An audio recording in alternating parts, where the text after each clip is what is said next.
My neighbor blamed me for his flooded yard and sued me. In court, he said, she refused to fix her property. I pulled out photos showing his broken pipes causing the flood. His lawyer shook his head as the judge asked, "Do you have anything else?" He didn't. I never thought I'd end up in court over something as dumb as rainwater. But here we are. Let me introduce you to Greg, my nightmare neighbor. Greg was the type of person who thrived on drama. Every neighborhood has one. The guy who makes everything someone else's problem. The guy who acts like he's the victim in every situation. And the guy who will take things way too far over the dumbest issues. I live in a quiet neighborhood in Austin, Texas. I bought my house about 5 years ago, and for the most part, it's been great. I keep to myself, I take care of my property, and I don't bother anyone. Greg, on the other hand? He seemed determined to make my life miserable from the moment I moved in. At first, it was little things.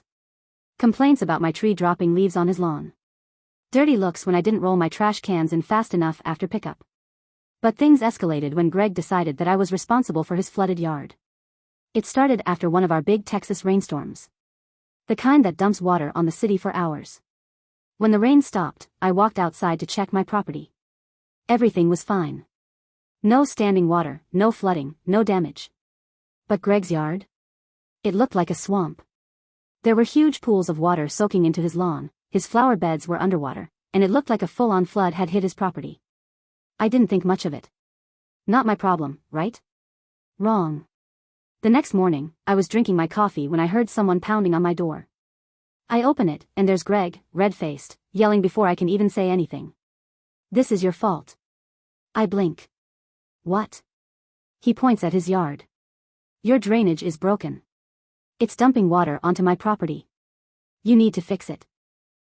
Now, let me be clear, my drainage system was fine.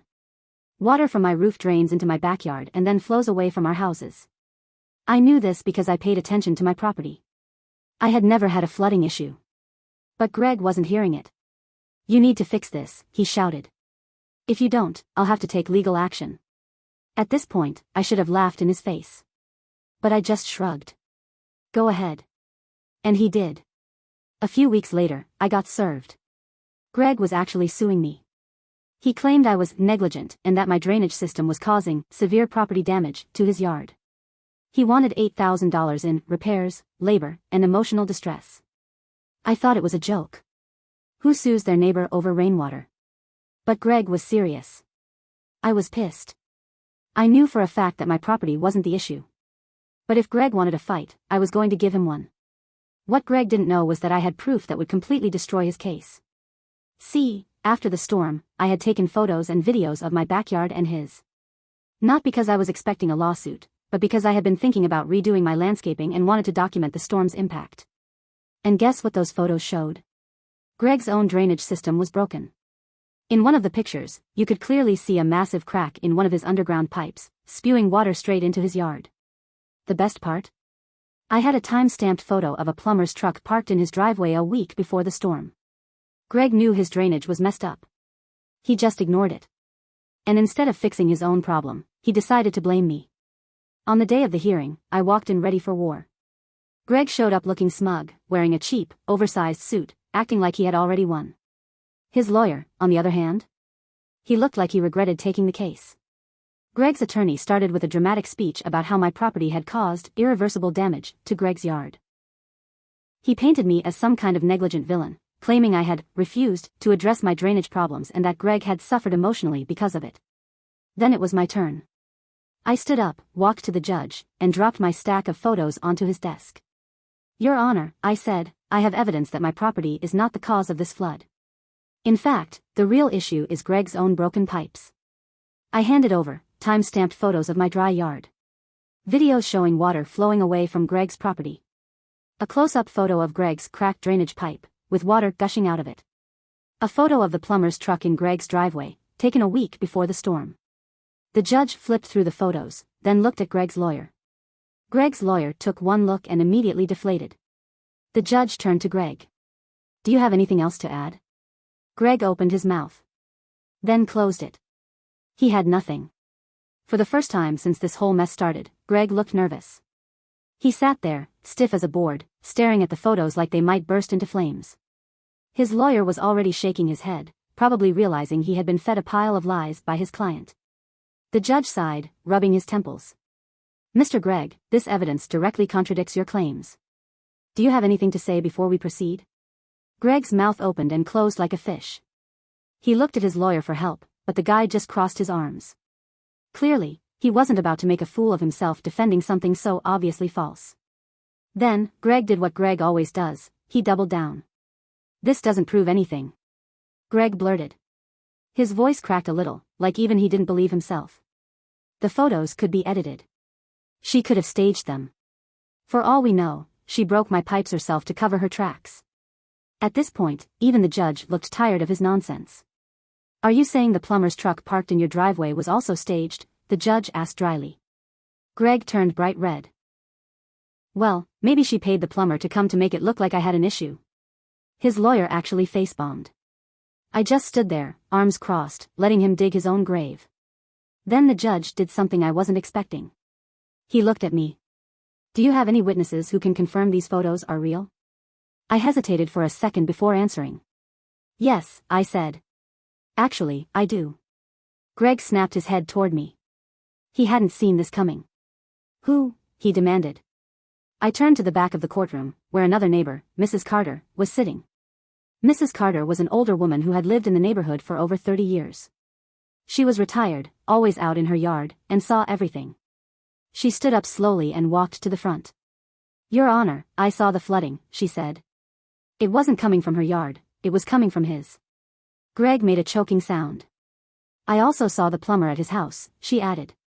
He was out there for hours. And a week later, Gregg's yard flooded. Doesn't take a genius to put it together. At this point, Gregg looked like he wanted to sink into the floor.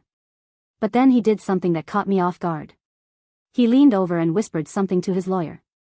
His lawyer's face went blank. Then he turned to the judge and said, Your Honor, my client has new evidence to submit. I froze.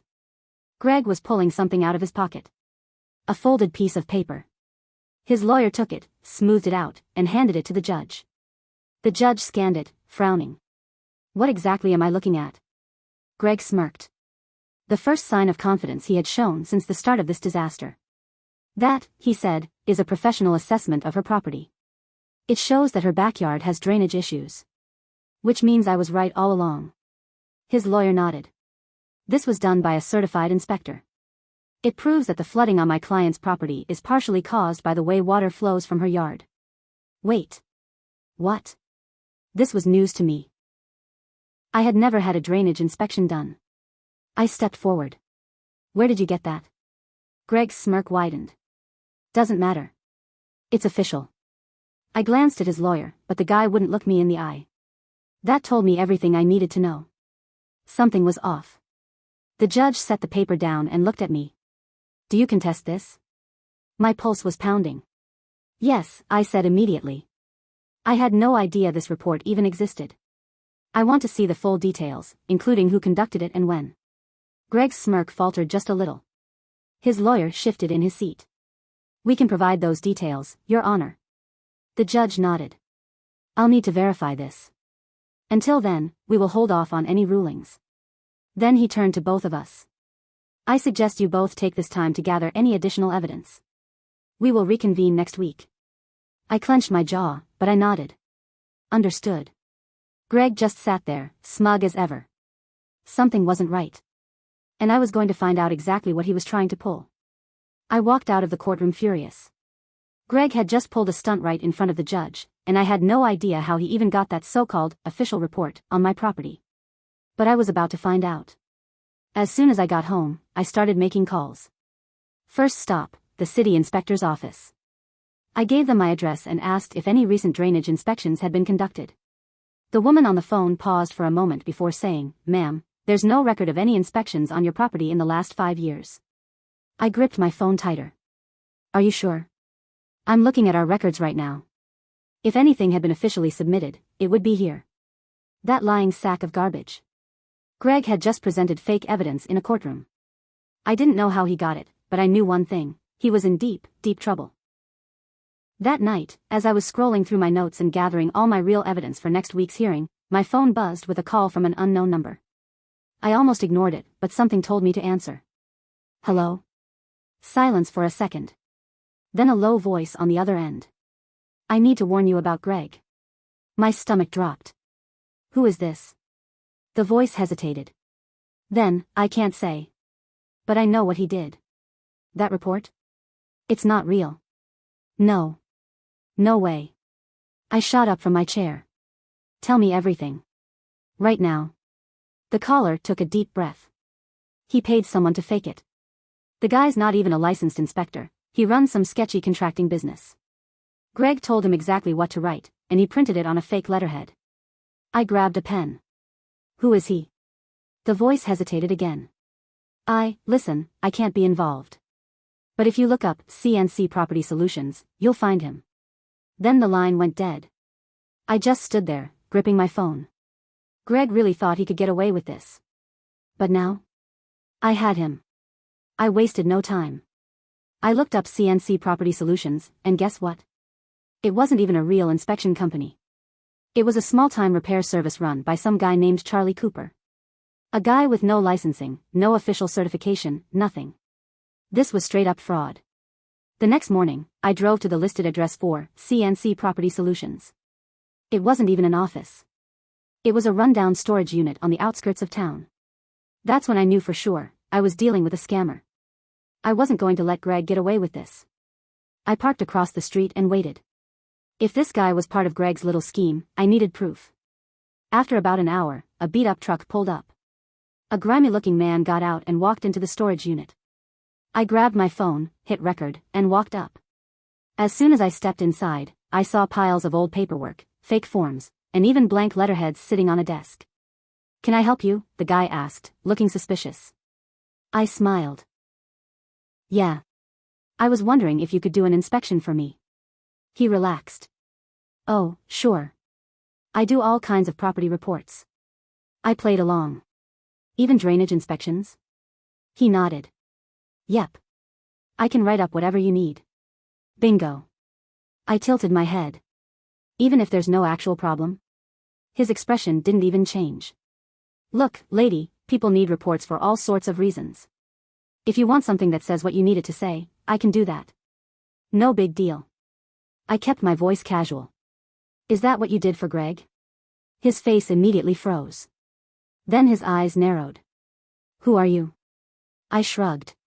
Just someone who needs a little paperwork done. He stared at me for a long second, then muttered, I don't know what you're talking about. But he was already shifting, uncomfortable. I smiled. You know, it's illegal to falsify an inspection report. Now he looked panicked. Look, lady, I don't want any trouble. I held up my phone and tapped the recording icon. Too late, I said. His face went pale. I drove straight to my lawyer's office. As soon as I played the recording, my lawyer's eyes lit up. This is fraud, he said. Greg submitted fake evidence in court. If we present this, he's not just going to lose, he could be facing serious legal consequences. I grinned. Good. Next week in court, Greg was going to regret ever messing with me. The week leading up to the next court date for Greg. I made sure of it. The moment my lawyer got his hands on the recording from that scam inspector, he went to work.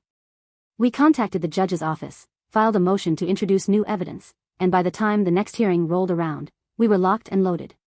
Greg had no idea that when he walked into that courtroom, his entire world was about to implode. When we entered the courtroom, Greg was sitting there, smug as ever. He probably thought his fake report was still going to win him the case. I had to stop myself from laughing. The judge wasted no time. Let's get right to it, he said. Last time, the defendant questioned the validity of the plaintiff's inspection report. Ms. Carter, you requested time to investigate. I stood up. Yes, Your Honor. And what we found was interesting. I could see Greg stiffen. I walked up and handed over a transcript of my recording, photos of the fake inspector's storage unit, and a legal complaint from the city office confirming that CNC Property Solutions was not a licensed entity. This company is fraudulent, I said. The report Greg submitted is completely fake. And I have a recording of the man who wrote it admitting that Greg paid him to falsify it. The courtroom went dead silent. Greg's lawyer slowly turned to look at him, like he had just realized he was defending a walking disaster. The judge flipped through the papers, then looked directly at Greg. Mr. Gregg, the the judge said in a tone that sent shivers down my spine. Would you care to explain this? Greg opened his mouth, then shut it. For the first time, he had nothing. His lawyer was fuming. You told me this was a legitimate report. Greg panicked. The judge held up a hand. Enough. Then he did something that made my heart leap with satisfaction. I am dismissing this case immediately. Not only is the plaintiff's claim completely without merit, but he has also submitted fraudulent evidence, which is a very serious offense. Greg turned pale. But the judge wasn't done. I am referring this matter to the district attorney's office for further review. There may be criminal charges for falsifying legal documents. Greg visibly flinched at that. His lawyer stood up and backed away, like he didn't even want to be associated with him anymore. And me? I just smiled. After the case was dismissed, Greg tried to avoid me. He must have known that his life was about to collapse. And I was right. A few weeks later, I saw a moving truck outside his house. Word around the neighborhood was that he was selling his home to cover his legal fees. But the best part? The city fined him thousands for ignoring his broken drainage system. And since the insurance company found out about his fake report, they denied his claim to cover the damage. Meaning Greg? He had to pay for everything out of pocket. On the last day before he moved out, I was outside watering my plants when Greg walked up to me. For the first time since I had known him, he didn't look smug. He looked defeated. I lost everything, he said quietly. I waited, letting the silence stretch. Then he shook his head. You didn't have to take it this far. I laughed. Actually laughed. Greg, I said, you sued me over your own broken pipes. You committed fraud in a courtroom. And now that you're facing the consequences, you want to blame me? He swallowed, but he had nothing to say. So I just shook my head and turned to go back inside. But before I shut the door, I left him with one final thought. You did this to yourself. And then? I never saw him again.